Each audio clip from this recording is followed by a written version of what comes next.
پھر اسی طرح بیوی کی ذمہ داریوں میں ہے اپنی آبرو اور عزت و عصمت کی حفاظت کرنا، تاکہ شوہر کے دل میں کوئی شک و شبہ نہ پیدا ہو۔ ازواجی تعلقات میں شک کا پیدا ہونا سب خوشیوں کو ختم کر دیتا ہے۔ اگر شوہر کو بیوی کی وفاداری اور بیوی کو شوہر کی وفاداری پہ شک ہو جائے تو زندگی حرام ہو کر رہ جاتی ہے، ساری خوشیاں ختم ہو جاتی ہیں، ساری نعمتیں ٹھنڈی پڑ جاتی ہیں۔ اس لیے اس معاملے میں بہت احتیاط کی ضرورت ہے تاکہ دوسرے کو تکلیف نہ ہو، بد اعتمادی نہ ہو۔ نبی صلی اللہ علیہ وسلم نے فرمایا، عورت جب 5 وقت کی نماز پڑھے، اپنی آبرو کی حفاظت کرے، اپنے شوہر کی فرما بردار رہے، تو وہ جنت میں جس دروازے سے چاہے داخل ہو جائے۔ یعنی عورت کی جنت تو اس کے گھر کی دنیا کو جنت بنانا ہے، یعنی شوہر کو خوش رکھ کر۔ حضرت معاذ بن جبل کہتے ہیں کہ نبی صلی اللہ علیہ وسلم نے فرمایا، خدا پر ایمان رکھنے والی عورت کے لیے یہ جائز نہیں کہ وہ اپنے شوہر کے گھر میں کسی ایسے کو آنے کی اجازت دے جس کا آنا شوہر کو پسند نہ ہو، اور گھر سے ایسی حالت میں نکلے جب نکلنا شوہر کو پسند نہ ہو۔ عورت شوہر کے معاملے میں کسی دوسرے کی بات نہ مانے، حتیٰ کہ شادی کے بعد پھر پیرنٹس کی بات بھی نمبر 2 پہ آ جاتی ہے۔ پہلی بات شوہر کے ساتھ اور اپنے گھر کے ساتھ ہے، لیکن عموماً دیکھا گیا کہ ماں باپ اپنی محبت میں بسا اوقات بیٹیوں کے گھر خراب کر دیتے ہیں، پیچھے سے ان کو بہت سی نصیحتیں کر کے جو شاید اگلے گھر والوں کے لیے اتنی قابل قبول نہیں ہوتی۔ جب انسان شادی کر دے تو بس اللہ کے حوالے کر دے، اچھی بات کا مشورہ دے اور بہت زیادہ دوسروں کے معاملات میں انٹرفیئرنس نہیں کرے، کیونکہ انٹرفیئرنس پیرنٹس کی طرف سے بعض اوقات دونوں کے تعلقات کو خراب کر دیتی۔ مثلا ماں باپ اصرار نہ کریں کہ آج تو تم ضرور ہمارے ہاں آؤ، ہو سکتا ہے شوہر کا کہیں اور لے جانے کا دل ہو، تو شادی کے بعد شوہر کا حق ماں باپ سے بڑھ کر ہوتا ہے، کیونکہ اس کے بغیر زندگی کی گاڑی نہیں چل سکتی۔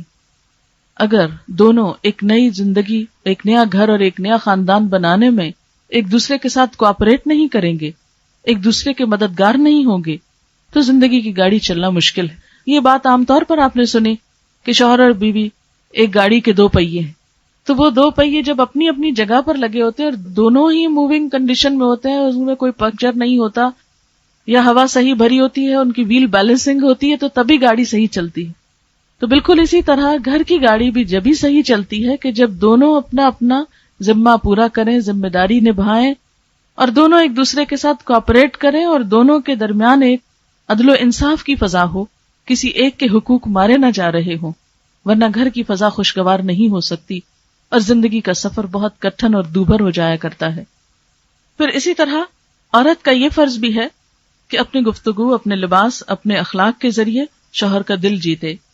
پھر شوہر کی خاص ضرورت کے لیے بھی بیوی کو انکار نہیں کرنا چاہیے، کیونکہ اس معاملے میں بھی اللہ تعالیٰ نے ناراضگی کا اظہار کیا ہے جب کوئی دوسرے کی فطری ضرورت کو نظر انداز کرے اور توجہ نہ دے۔ پھر اسی طرح محبت کا اظہار کرنا چاہیے۔ بعض اوقات ہم ایسی چیزوں کو فار گرانٹیڈ لیتے ہیں، ہم سمجھتے ہیں کہ بس شادی ہوگی اور شادی کا مطلب ہے کہ دونوں ایک دوسرے کو چاہتے ہی ہوں گے، اور دل میں چاہت ہے تو زبان پہ لانے کی کیا ضرورت ہے۔ بعض لوگ اس کو اپنی انا کے خلاف سمجھتے ہیں کہ ہم ایسے ہی گئے گزرے کہ ہم اپنے منہ سے ایسی بات بولیں، دوسرے کو اہمیت نہیں دینا چاہتے۔ لیکن یاد رکھیے کہ بعض اوقات دوسرے کو دی ہوئی تھوڑی سی اہمیت بہت بڑا کانفیڈنس دیتی ہے۔ اللہ تعالیٰ نے مرد کی فطرت ایسی بنائی ہے کہ اسے ایک سہارے اور ایک سپورٹ کی ضرورت رہتی ہے، اسے ایک ہمدردی کی ضرورت رہتی ہے، اور وہ ہمدردی اس کو جب بیوی کی طرف سے ملتی ہے تو اس کے لیے زندگی میں کامیابیوں کے دروازے کھول دیتی۔ کیوں یہ بات کہی گئی کہ ہر بڑے آدمی کے پیچھے ایک عورت کا ہاتھ ہوتا ہے، یعنی ایک مشہور محاورہ ہے، کیونکہ بیوی اگر شوہر کے ساتھ مختلف چیزوں میں کوآپریٹ کرے تو بڑے بڑے مارکے وہ مار سکتا ہے، بڑے بڑے اہم کام کر سکتا ہے۔ لیکن بعض اوقات آپ نے دیکھا ہوگا کہ لوگ اپنے کام میں، اپنے بزنس میں، اپنی جاب میں پوری طرح ذہنی طور پر حاضر نہیں ہوتے، اور اس میں بھی بسا اوقات پیچھے سے کوئی گھریلو ڈسٹربنس، بے چینی اور پریشانی ہوتی ہے۔ تو اس معاملے میں بہت سی ایسی چیزوں سے بے نیاز کرنا چاہیے، بہت سے غم اپنی ذات پہ لے کر دوسرے کے لیے خوشی کا سامان پیدا کرنا چاہیے، تاکہ وہ مثلا ملک و ملت کے بڑے فائدوں کے لیے، انسانیت اور بھلائی کے بڑے کاموں کے لیے آگے بڑھ سکیں۔ ایک دفعہ کچھ خواتین حضور صلی اللہ علیہ وسلم کے پاس آئیں، ان کی ایک نمائندہ تھی، وہ کہنے لگی یا رسول اللہ صلی اللہ علیہ وسلم، مرد تو جہاد کرتے ہیں، نمازوں میں شریک ہوتے ہیں، مسجدوں میں جاتے ہیں، بڑے بڑے کام کرتے ہیں، اور ہم گھروں میں بیٹھی بچے پالتی رہتی ہیں، ہم تو اجر اور نیکی میں بہت آگے نہیں بڑھ سکتے، تو آپ نے فرمایا کہ جب تم میں سے کوئی اپنے شوہر کی خوشی کا خیال رکھتی ہے تو گھر بیٹھ کر اس سارے اجر کو پا لیتی ہے جو شوہر باہر جا کے کما رہا ہوتا ہے. یعنی عورت کے گھر میں نماز بھی اس اجر سے کم نہیں جو شوہر مسجد میں پڑھنے کو جا رہا ہے، یا کسی بھی نیکی اور خیر اور بھلائی کے کام میں. مثلاً جو لوگ آرمی کو سرو کر رہے ہیں یا کسی اور اہم عہدوں پر ہیں. اب دیکھیے اس وقت ہمارے حال یہ ہے کہ بعض اوقات آپ کسی بھی دفتر میں جائیں تو لوگ اپنی سیٹس پہ نہیں ملتے. پتہ چلتا ہے کہ جی وہ تو ہاسپٹل گئے ہوئے ہیں بچے کو لے کر. حالانکہ اگر اتنی سی ذمہ داری ایک عورت نبھا لے تو ایک مرد کے دفتر میں ہونے کی وجہ سے بہت سے لوگوں کے لیے آسانی ہو سکتی ہے. بعض اوقات چھوٹے چھوٹے جھگڑوں اور مشکلات میں پڑھ کے ملک و ملت کا بہت سا کام اور خدمت خلق کا بہت سا کام متاثر ہوتا ہے. ایسے معاملات میں بیویوں کے لیے لازم ہے کہ وہ شوہروں سے تعاون کیا کریں. پھر اسی طرح آپ صلی اللہ علیہ وسلم نے فرمایا نکاح سے بہتر کوئی چیز دو محبت کرنے والوں کے لیے نہیں پائی گئی. حضرت صفیہ کو حضور صلی اللہ علیہ وسلم سے بہت محبت تھی. ایک مرتبہ آپ بیمار ہوئے تو بہت حسرت سے بولی کاش آپ کی بجائے میں بیمار ہوتی. دوسرے لوگوں نے حیرت کا اظہار کیا تو آپ نے فرمایا یہ دکھاوا نہیں، سچ کہہ رہی ہیں. یعنی ایسا نہیں کہ یہ اوپر اوپر سے کہہ رہی ہیں، ان کے دل میں بھی ایسا ہے. تو بعض اوقات دل کے جذبات کو زبان پہ لانا، ان کا اظہار کرنا، بول کر یا لکھ کر، یہ ازدواجی زندگی میں ایک خوشگوار تبدیلی لاتا ہے. پھر اسی طرح شوہر کا احسان ماننا چاہیے، شکر گزار رہنا چاہیے. حضرت اسماء کہتی ہیں کہ ایک بار نبی صلی اللہ علیہ وسلم ہمارے پاس سے گزرے، میں اپنی سہیلیوں کے ساتھ تھی، آپ نے ہمیں سلام کیا اور ارشاد فرمایا تم پر جن کا احسان ہے ان کی ناشکری سے بچو. تم میں ایک اپنے ماں باپ کے ہاں کافی دنوں تک بن بیاہے بیٹھی رہتی، یعنی رشتہ نہیں آتا، ماں باپ پریشان ہوتے ہیں، پھر اللہ تعالیٰ اس کو شوہر عطا کرتا ہے، اولاد دیتا ہے. ان سارے احسانات کے باوجود اگر کسی بات پہ شوہر سے ناراض ہوتی ہے تو کہہ اٹھتی ہے میں نے تو تمہاری طرف سے کبھی کوئی بھلائی نہیں دیکھی، میں نے تو اس گھر میں کبھی کوئی خیر نہیں پایا. تو یہ ناشکری کے الفاظ ہیں جو اللہ تعالیٰ کو پسند نہیں آتے. نبی صلی اللہ علیہ وسلم نے فرمایا اللہ تعالیٰ قیامت کے روز اس عورت کی طرف نظر اٹھا کے بھی نہ دیکھے گا جو شوہر کی ناشکری ہوگی. حالانکہ عورت کسی وقت بھی شوہر سے بے نیاز نہیں ہو سکتی، یعنی جتنا بھی لڑ جھگڑ لے، لیکن اگر شوہر گھر سے چلا جائے تو چین نہیں آتا. تو اس لیے کچھ چیزوں پر اگر انسان صبر کر لے اور اپنا رویہ درست رکھے تو بہت سی مشکلات سے بچا جا سکتا ہے.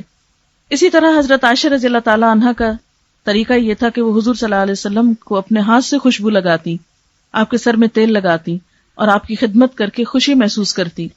اسی طرح گھر کی دیکھ بھال اور اپنے مال و متاع کی حفاظت جو یہ بھی عورت کی ذمہ داری ہے. شوہر باہر کے کاموں کا ذمہ دار ہے تو عورت کی ذمہ داری گھر کو لک آفٹر کرنا ہے. اس کام کو خوشی خوشی کرنا چاہیے کیونکہ اس میں بھی عورت کے لیے بہت اجر ہے. حضور صلی اللہ علیہ وسلم نے قریش کی عورتوں کی تعریف کرتے ہوئے فرمایا قریش کی عورتیں کتنی اچھی عورتیں ہیں، بچوں پہ بہت مہربان ہیں اور شوہر کے گھر بار کی انتہائی حفاظت کرنے والی ہیں.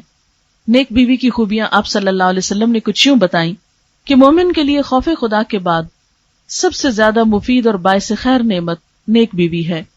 جب وہ اسے کسی کام سے کہے، یعنی شوہر بیوی کو کوئی کام کہے تو خوشی سے کر دے، جب اس پہ نگاہ ڈالے تو اس کو خوش کر دے، جب اس کے بھروسے پہ قسم کھا بیٹھے تو اس کی قسم پوری کر دے، جب وہ کہیں چلا جائے تو اس کے پیچھے اپنی عزت و آبرو کی حفاظت کرے، اور شوہر کے مال اور اسباب کی نگرانی میں شوہر کی خیرخواہ اور وفادار رہے.